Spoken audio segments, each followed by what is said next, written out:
P కార్యాలయంలో జరిగిన నగర పార్టీ విస్తృత స్థాయి సమావేశం అరుపులు కేకలతో గందరగోళంగా జరిగింది. పార్టీలో కొందరు కోవట్లుగా మారి ఇతర పార్టీ వారికి సహకరిస్తున్నారని ద్వితీయ శ్రేణి నేతల వ్యాఖ్యలకు కొందరు నేతలు అభ్యంతరం వ్యక్తం చేశారు. ఒక దశలో మాటామాట పెరిగి తోపులాట జరిగింది.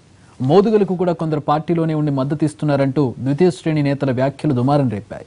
చివరకు సీనియర్ నేతల జోక్యంతో వివాదం సద్దుమణిగింది. కొంతమంది ఉన్నారు, నేను చెప్తాను, కొంతమంది ఉన్నారు.